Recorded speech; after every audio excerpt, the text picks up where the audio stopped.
అన్ని రహస్యాలలో అతి పవిత్రమైన జ్ఞానం దైవాన్ని అనుభవించే రహస్యం. మనమంతా బయటెక్కడో వెతుకుతున్నాం దేవుడి గురించి, కానీ ఆ దేవుడు మనలోనే ఉన్నాడని తెలుసుకోవాలి. భగవద్గీత 9వ అధ్యాయము రాజవిద్య రాజగుహ్య యోగము.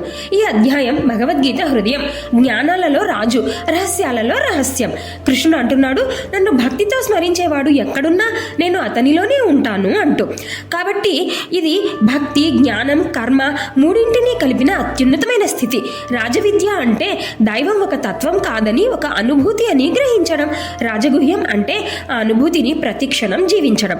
మనసు శుద్ధమైనప్పుడు ప్రతి చిన్న పనిలో కూడా దేవుణ్ణి చూడగలిగితే జీవితం పూజ అవుతుంది. ప్రతిరోజు ప్రతి చిన్న పనిలో, ఊపిరిలో, భోజనంలో, మాటల్లో భగవంతుని గుర్తు చేసుకుంటూ చేసే ప్రతి పనిని భగవదార్పణ చేస్తే అప్పుడు అదే భగవంతుడు మనలో ఉన్నట్టు. అప్పుడు భక్తి, జ్ఞానం, కర్మ ఒకటే అవుతాయి. అప్పుడు జీవితం మంత్రం అవుతుంది, మనసు ఆలయం అవుతుంది. మరి ఈ రోజు నుంచే దేవుణ్ణి బయట వెతకడం ఆపి మనలోనే ఉన్నాడని గుర్తిద్దాం. దైవం దూరంలోనే కాదు, అవగాహనలో ఉన్నాడు. మరి ఈ వీడియో తమలోని దైవాన్ని మేల్కొల్పాలనుకునే ప్రతి ఒక్కరికి పంచండి.